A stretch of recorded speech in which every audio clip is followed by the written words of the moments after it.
So I've not had a chance to look at these this week, and I've just seen the third one is Simplify Regulation 2I about electronics. So I'm going to make a little prediction before I click into the explainer. Or not a prediction, maybe a what I'm hoping to see. I think this is going to be about either smart cubes or Bluetooth headphones. That's my prediction. Neither? What is it? It's neither. So I don't know if you remember, but a while ago there was a big issue with people when they were recording their solves.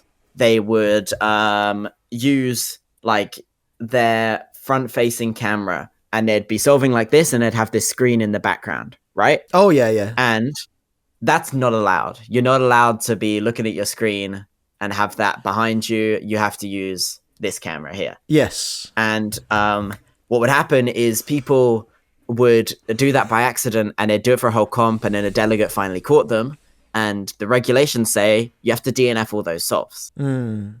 Which sucks. Like I've heard of multiple delegates having to deal with like crying children and angry parents because of that. So they decided to add some leniency where it was like delegate discretion. If you think they weren't using it maliciously or trying to utilize that to help with their solves, you can let it slide, you know? Yeah. You can just give them a warning and let it slide, say, don't do that again. And they're like, sweet, thank you. So that was just for those cameras within the like electronics part of the reg. So what it is now is there's just some extra other leniency. So say you've got like electronic hand warmers, right? This is a big one. Oh yeah. Say you've got those electronic hand warmers, and in inspection, you go to grab it to warm up your hands a little bit, right?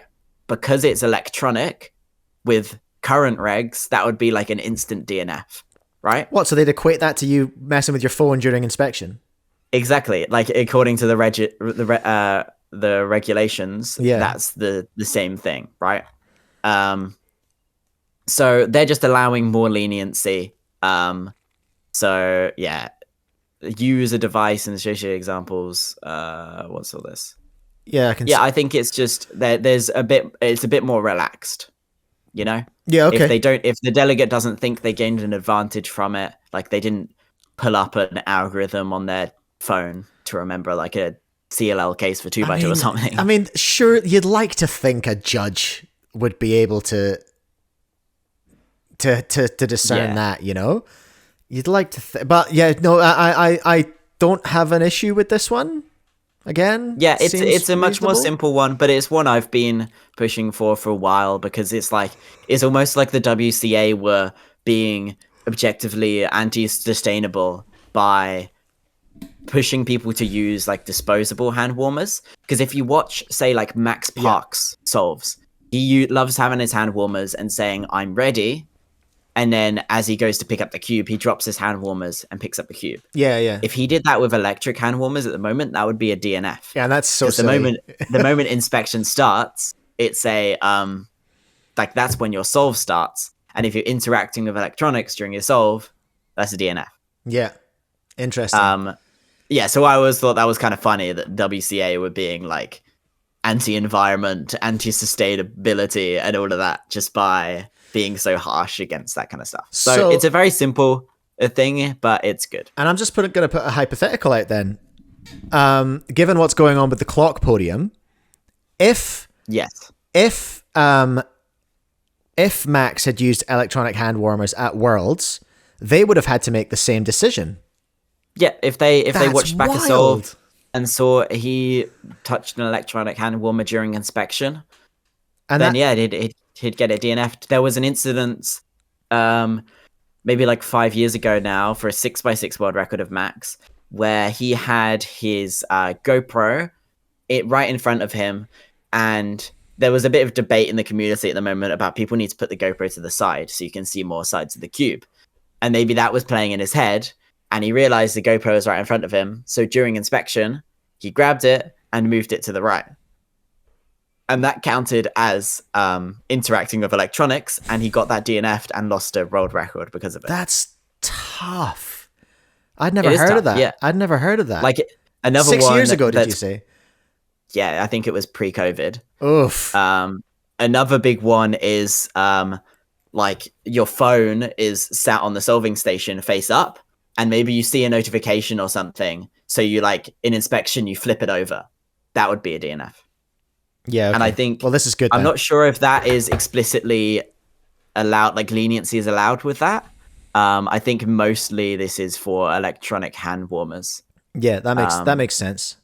Yeah, that's just the main thing. But I think it just allows more leniency in general. Yeah. Okay. Cool. All right. Well, I didn't get my smart cube. I didn't get my Bluetooth headphones. Never mind. No. Yeah, that's that. Yeah, I don't think we'll see that happen anytime soon. Oh, hold on now. So I've just seen the next one. What are you reading? I've just seen the next one. Sorry, did you have a point to make before we moved on?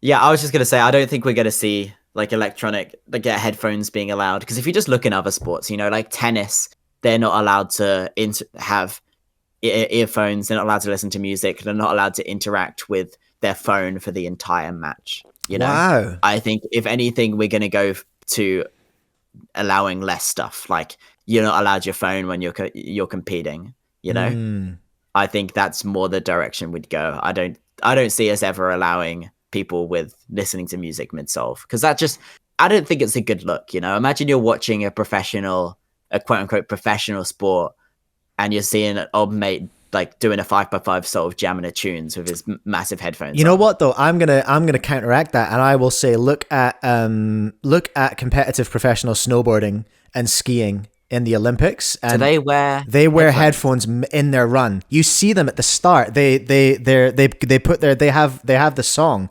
They rehearse. That's interesting. With their songs that they have. They do it. They you see them jamming out at the start. I'm gonna send you a video after this of one of the best ski videos ever. It's the smoothest ski big air you'll ever see. But he's up at the top. He puts his headphones in. He jams away, and then he like looks up and he's like, right, here comes the drop, and then he drops in and he goes. It's a different sport. It's a more expressive sport. I think it makes sense in a sport like that, like a more artistic sport, like gymnastics. Yeah, snowboard half pipe, ski half pipe. If you look at those, you'll see them literally performing with headphones in. So it's not completely. It's not like it doesn't ever happen, but it's quite niche. I'll give you that.